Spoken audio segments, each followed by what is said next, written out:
It all comes down to this. 8 drivers will remain in the playoffs following today's Charlotte Roval race. Chase Elliott, Joey Logano, Chase Briscoe, and Shane Van Gisbergen all have to find a way to advance into this next round of the playoffs. Elliott being the first one out, only 12 points back. But of course, you put focus on him, but Shane Van Gisbergen as well, 33 points back. He was basically in the exact same scenario at the end of the first round of the playoffs, where he went to Watkins Glen and had a great run and knocked out Justin Haley, who was last above the cut line. Well, last above the cut line this week is our teammate of Ty Gibbs, who is tied with Chris Buescher, 12 points above the cut line. Hello everybody, and welcome back to a brand new episode of our NASCAR Heat 5 career mode, where we have the round of 12 elimination race here now, and there's no real pressure on track for us right now. We enter this race 58 points above the cut line. We have had very consistent playoffs, of course. Compared to the first round, round 2 has been a bit slower for us, but we've still ran top 10 in every single race of the playoffs so far, and I expect the same here in Charlotte. This is a track that has treated me quite well so far in our Cup Series career, although we are very prone to being, involved in chaos when it comes to the Charlotte Roval. So we definitely got to be on our toes a little bit here, as Christopher Bell last episode picked up the win in Martinsville now, and he has had a heck of a second round of the playoffs. We'll talk a little bit more about that in the actual race itself. But here in qualifying, pretty happy with how my lap was going so far, and we head into the final braking zone, final chicane, get it down to third gear, a little bit of a rough exit, have to lift but hard on the gas to the line. A 1:17.738 will put us in 8th place, row number 4 on the outside. We will take that, a very strong starting spot inside the top 10. How about Reddick, and how about Carson Hocevar? But Kyle Larson and Chase Elliott the front row, Van Gisbergen in 4th. So 2 drivers below the cut line in the top 5. As you see, Chase Briscoe down in P12. Joey Logano, he is way down the order, forcing himself to be in for a rough day. 30th place on the grid for Joey Logano, but Ty Gibbs down in 32nd. Xfinity Series action as well was in Charlotte this weekend, where Ryan Vargas again would actually win in the elimination race for the round of 12 for the Xfinity Series, putting himself into the next round of the playoffs. Now you see the rest of the finishing order on your screen, but you'll see how it affects the playoff grid. Sawallich and Vargas with wins in the round, they move on, but the 4 drivers out, Sam Mayer, Parker Retzlaff, Sheldon Creed, as well as Christian Eckes, eliminated in the round of 12 here for the Xfinity Series. Now let's find out who's eliminated in the round of 12 for the Cup Series. It all comes down to this. 8 drivers will remain in the playoffs following today. 2 of the bottom 4 start in the top 10. Can Chase Elliott advance into the round of 8 today? Absolutely, he can. Starting up front, and he is close enough on points to advance without winning. He can get in for sure. Shane Van Gisbergen has the chance to clutch up again. He did it in Watkins Glen. But the problem today is he has to beat Chase Elliott too. It will not be easy for him. All right, mate, lots of guys who need points are up here today. Race smart around them. Yeah, 10-4, same situation for us as the third race of the last round. Let's just keep it clean and see what happens. We will move up 1 spot in the order due to Carson Hocevar having to replace the transmission before the race, so we go up to P7. Kyle Larson, what a round of the playoffs it has been for the number 5 HendrickCars.com machine. He enters this race 16 points above the cut line, won both stages in Martinsville, gave him the points he needed to move forward.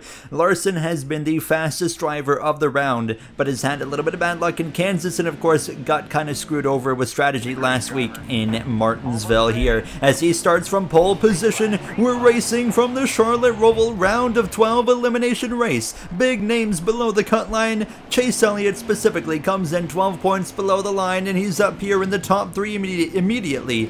Christopher Bell up here on the mix. Christopher Bell's worst finish in the last 3 races of this playoff is 3rd. He's had a pair of 3rds and then a win, including in the last episode there from Martinsville. Christopher Bell has been on a bit of a roll, but we know as well, Joe Gibbs Racing, we got 2 drivers, well, one's locked in, we're pretty well locked in ourselves, not quite points locked in yet. We're only a couple of points away from doing that, but our teammate of Ty Gibbs, He is the last driver in the playoffs right now. 12 points above the cut line, tied with Chris Buescher. It's a little bit still early in this race to really get into everything, but we'll kind of wait and see what things look like at the end of stage 1 before we dive into point situations. 8 laps here in stage 1, and there is no pressure on us. We're here to really just kind of have fun today and just let this race happen and make sure we don't do the dumbest thing on earth, and we're going to be able to cruise through into that round of 8. But we're not, like I said, quite having the round of 12 that I was hoping we would. We just haven't had the speed necessarily. We didn't have it in Kansas, but we got a good finish out of it. Martinsville, it was up and down, and we ended up getting a subpar result after some late race chaos there under the lights at Martinsville. Now, it was honestly a really fun race here. Now, the playoffs this season have been quite dramatic, honestly. I feel like more dramatic than the other 2 seasons already, and we're not even halfway through the playoffs yet, but here we go. Actually, we are halfway through the playoffs, but nonetheless, passing Austin Cindric there. Of course, we know he's leaving Penske Racing. We still don't know what his future is, but we do know Todd Gilliland will be behind the wheel of that number 2 next season, as we are already lap 4 of 8 in stage 1, and Kyle Larson's just driving away right now. Chase Elliott is maintaining up there with them, so it's not a complete washout from that number 5 of Larson. Christopher Bell as well hanging on, as we are just trying to focus in on reeling in Tyler Reddick in the 45 for 2311 Racing, as well as Shane Van Gisbergen in the number 97. SVG's doing what he needs to be doing, having a great run, outrunning Ty Gibbs right now, who had a poor starting effort,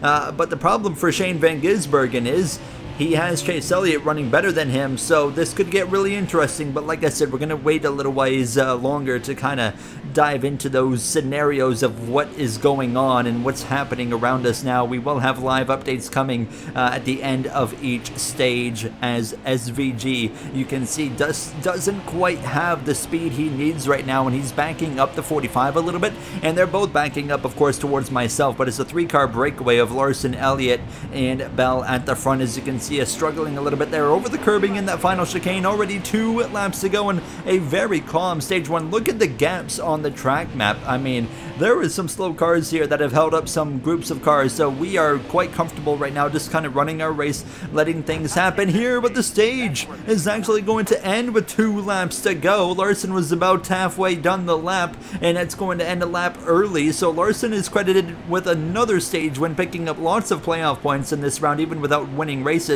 How about Chase Briscoe got into the top 10? Here's the reason for the caution. Carson Hocevar blows a tire, goes head on into the outside wall. Caution flies. Everybody comes into the pit lane. We'll take a look at the live playoff update here in just a second. We gain 1 spot in the pits. Christopher Bell loses 6. He goes from 3rd down to 9th. It's a Hendrick front row. Larson, Elliott again, just like the original start. Stage 2 underway, but Shane Van Gisbergen in row 2, but Chase Briscoe working his way into the mix. Had a great effort with some positive strategy outcomes for him in Martinsville, and here he is though coming into this stage after scoring some points. You see the live update, 19 points below the cut line at the end of stage 1. Elliott with the points he gained, only 3 points back of a tie between Gibbs and Buescher for currently the last spot in. Logano back by 21 and SVG by 26 points, so he made gains, Briscoe made gains, Elliott made gains as well. You saw me tip into the grass a little bit, but we keep it on the track and we maintain in front of the 45, but not in front of the 14. Briscoe getting aggressive, realizing what's at stake. He goes through after contact into the 4th position now, and I'm being quite lenient towards guys today, especially guys below the cut line or anybody that's kind of in a vulnerable position, which is just about everybody but myself here now, as anybody could get eliminated that's not locked in outside of me, who's in a very comfortable position. So I'm trying to not be that guy that ruins someone's playoff day up here. So you're going to notice me racing a lot different than I normally do, just trying to make sure I'm not that guy, like I said, that screws up someone's whole season. But right now we got a really interesting dynamic on our hands where the guys below the cut line, 3 of them, SVG, Briscoe, and Elliott, are all running in the top 5, in the top 4. But Logano's nowhere to be seen. Logano's a write-off. He's not making it into the round of 8. But Ty Gibbs, Chris Buescher, they're both running outside the top 10. Byron is having a pretty mediocre run, but he's got an 11-point advantage over Buescher and Gibbs starting this stage. So things are getting interesting. Kyle Larson starts the stage after the stage win there, of course, picking up 10 points. He's 17 points above the cut line. Ryan Blaney 16 points above the cut line at the end of stage 1. It's really close for everybody from Larson all the way down to that cutoff, depending on what happens here in stage 2 in the points. But Larson's definitely going to be in good shape, I would imagine, come to the end of stage number 2. And he is actually just dominating stage 2. Elliott was not able to hang with him, especially with Shane Van Gisbergen getting through into second place, and he was kind of backing up. We know SVG doesn't have the quickest car, but he's got a just quick enough car to be able to keep himself planted in front of the traffic that's, you know, putting some pressure on him. So he finds himself overall in a decent position now as we're starting to pressure the back of the 14. And I know his situation. I know what Briscoe's looking for. He's had a great Martinsville. He had a very subpar Kansas, but he's still giving himself some hope. But I'm not going to make it easy on him. I'm going to certainly try to avoid putting him into a really awkward situation or into a bad situation, but I'm definitely going to be looking for an opportunity still to pass that number 14 if I can do it pretty easily now, as we've got some pressure from the 45 of Tyler Reddick. But look at the run we get on the back of the 14. 2 laps to go in stage 2 already. The first 2 stages quite calm. We show the nose on the 14, can't quite make anything materialize right there, so we stay put in P5. But I don't know about you guys, but even from just racing and commentating this post-racing, I can just feel the intensity kind of picking up here in our little NASCAR Heat 5 career mode world with this playoff situation now. And I'll be honest, the more that we do this, we've been talking about maybe bringing back the chase versus the playoffs.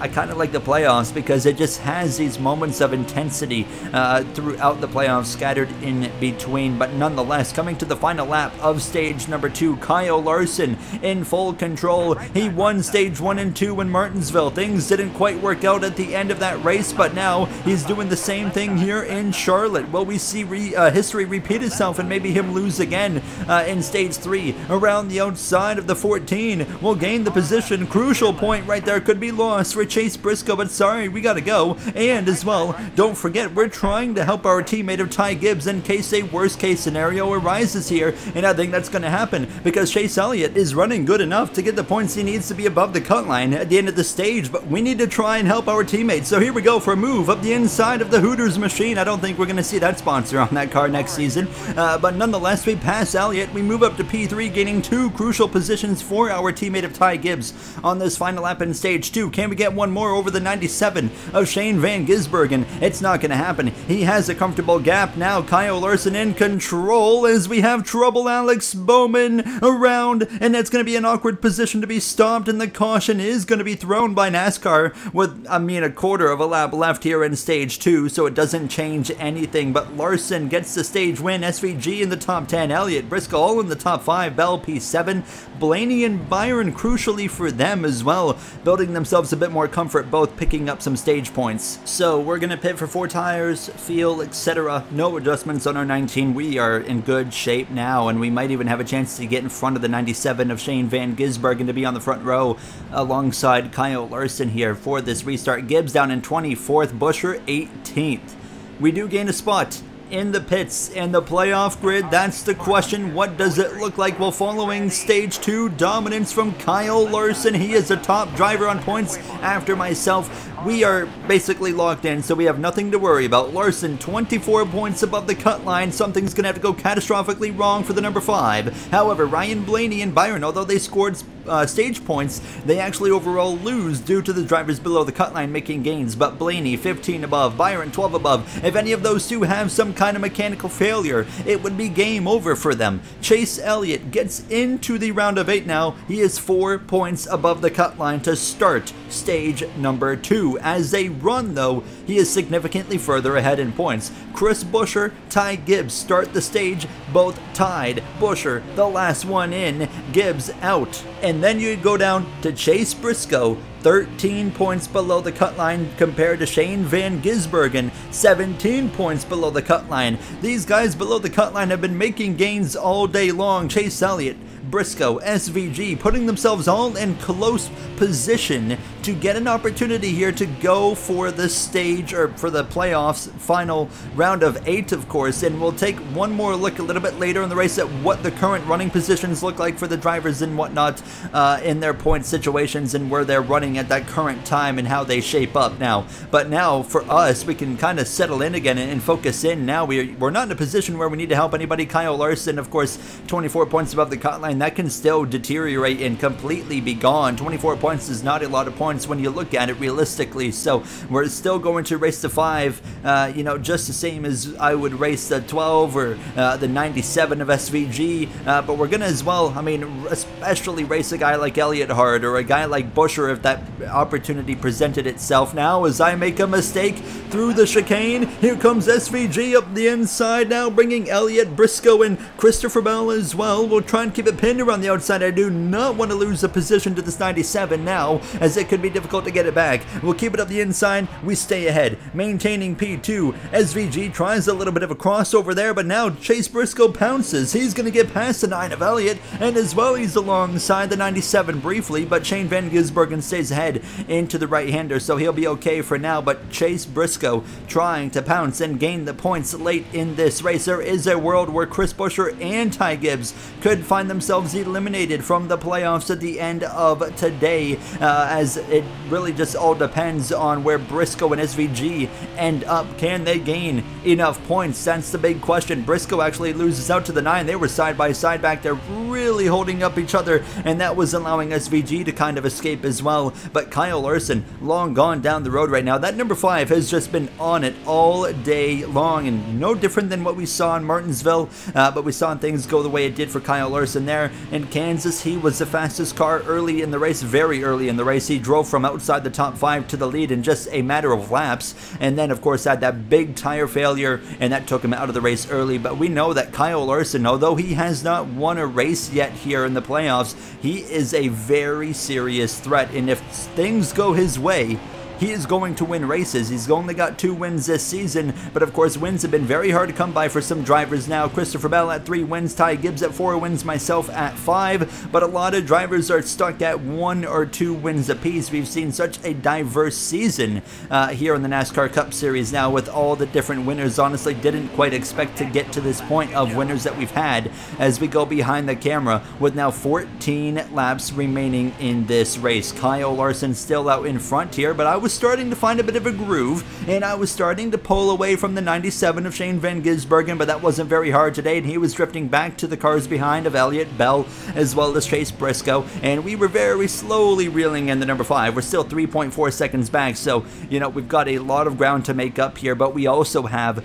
a lot of time. This is a very lengthy 3rd and final stage, and kind of having a moment to kind of calm down, relax, and of course I was calm all race long. I had nothing to worry about, but just looking at the playoff scenario, I was in my head, of course not doing calculations live, but I was trying to give myself a rough draft of what the playoff situation was looking like for certain drivers when we were live racing, and I knew the 5 car was in pretty good shape as long as things didn't go wrong for him, but everybody out still is very much in jeopardy. The biggest driver that just hasn't done anything today, Joey Logano, enters the race 21 points below the cut line. Still 21 points below, because the 17 and the 54 have not gained any points, but nonetheless, not much he can do as we're going to go through the grid. There's Shane Van Gisbergen, 3rd, 4th, 5th, 6th, all right there together. You see the next group, Byron Blaney right there coming through all inside the top 10, but the big focus is these 2 coming up right now, Ty Gibbs, Chris Buescher as they run. These 2 are fighting for the tiebreaker right now.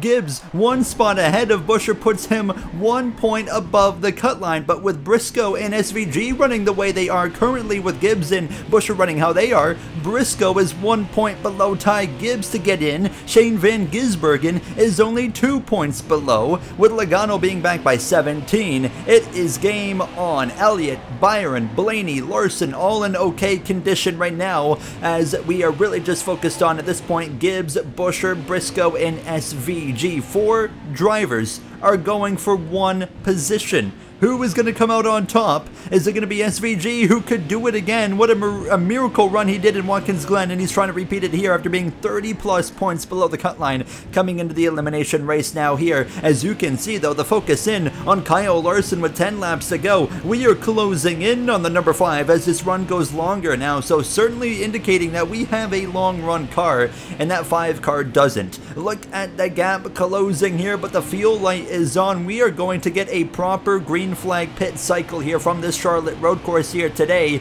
as we continue on with these final few laps of racing. Now the gap just over 1 second. Now I can confirm Denny Hamlin has retired from the race as well with mechanical issues. Unfortunately, his final time at the Charlotte road course. Now both of myself and Larson coming into the pits very safe into the pits, trying to make sure I don't, of course, choke and get a speeding penalty. It's a 4-tire call. Very straightforward for myself. This is where we are going to see some positions shake up here now. But we're going to come in and get the 4 tires, and we beat out the 5 of Kyle Larson. We are going to take the net lead of this race. Everybody except for Carson Hocevar pretty well is pitting. A few others staying out on the track, but we are ahead of the number 5 of Kyle Larson, who is close. He's going to try and put some pressure on in that number 5 now, but this is really shaping up to be one heck of a just dramatic ending to this round of the playoffs. Not for myself, not for the number 5, I don't think, but for everybody else. But look at the run the 5 gets into the oval now. I cover him off nearly, but it gets to the inside as we roll through 1 and 2. We got a way better run than I anticipated, so I didn't even think about covering him off until it was too late.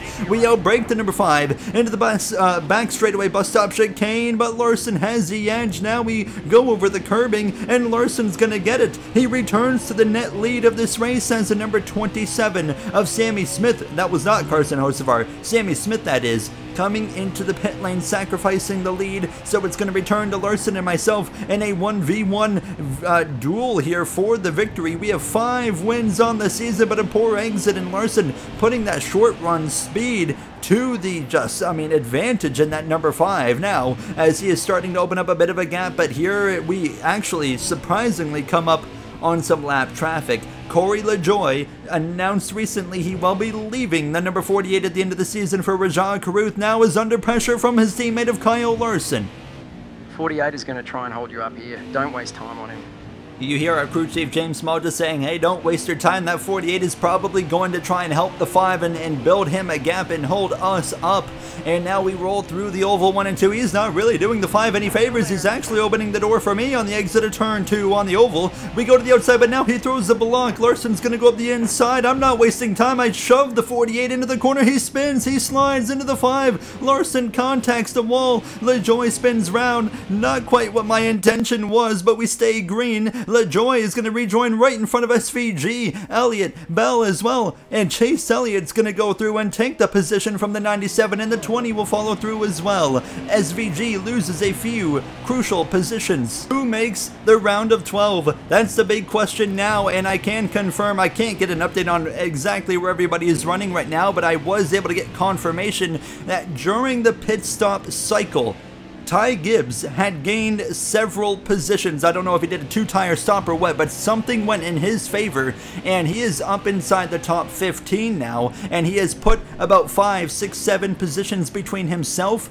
and Chris Buescher. Buescher is a little ways down the order now, so he's actually behind Briscoe, behind SVG in the standings, as now they are trying to find a few more spots to run down and pass Ty Gibbs, because as of right now, Gibbs has got a multi-point buffer to that cut line over Briscoe and SVG. Larson continues to find lap traffic. I am shocked by the length of this green flag run, but lap traffic is not easy to navigate, especially in the next gen era, as now 5 laps to go in the Charlotte Roval, and we continue to close in on Larson. He's trying to get through, and he tests himself under pressure, runs into Josh Berry, but he would eventually get the job done onto the oval now, and I'm playing it way more cautious now than I was even before with the 5, because I owe him when I nearly wrecked him and took him out of a playoff spot in the round of 8, which would have been quite embarrassing from my part now. But we're right on the back of the 5, showing the nose. Larson outbreaks us into the back straightaway chicane now as Josh Berry settles in behind us, but into the mix, and shockingly into the mix. I had no idea this was coming. How about this? Chase Elliott as well as Christopher Bell are right here on us all of a sudden, because we've been so slow following this 5 through lap traffic. Now a mistake on the front straightaway chicane, but we get it collected fortunately with 4 laps to go. Larson running out of patience quick. He wants to win this race. He's been robbed of victory already in this round of the playoffs. He has been the fastest of anybody, leading laps in all 3 races, having the fastest car in all 3 races, and hasn't found victory lane. Now putting pressure on Alex Bowman, who of course brought out that caution on the very last lap in stage 2. Larson can't quite get the job done. Hold on, this is my opportunity. Up the inside we go. A little bit of a crossover, wheel to wheel, door to door. You see the damage on the 5 that we put on him. That was all my doing. But we take the lead back here from the Charlotte road course now. Bowman shows us the right. I want the left. I want that preferred left lane into the bus stop chicane. Larson's going to be right on the back bumper of Bowman. Contact with the 16. We go wide. Here comes Larson. We're going to be side by side. Here comes Christopher Bell. Where does the 20 come from? He goes from the 3rd position to the lead, and now Larson runs P2. We jump down to 3rd. Here's Shane Van Gisberg, and Elliott's long gone backwards in 4th because he got caught up behind lap traffic nearly into the back of the 5, and we have a major moment there allowing SVG through, and at this point it's just all out chaos. What a move from Christopher Bell to go 3 wide around the outside. Unbelievable scenes, but now he has to navigate the traffic. But once I got passed by the 97, I said, okay, we're going to hold place right here, because I realized what's at stake now as SVG blazed the bumper to the back of Kyle Larson, saying, hey, I gotta go. As it runs right now, his only way to get in over Ty Gibbs is he's going to have to win this race, likely. So he's now looking up the inside with the number 5, but it's Christopher Bell in position. He's had finishes of 3rd, and 1st the last 3 races. Could he get another win in dramatic fashion here from Charlotte as we exit Oval 2? Lap traffic in the way. SVG testing everyone's patience again into the back of the 5 of Larson. He goes now to the inside of the 5 on the back bumper of the current leader of Christopher Bell, but how long is that going to last? Shane Van Gisbergen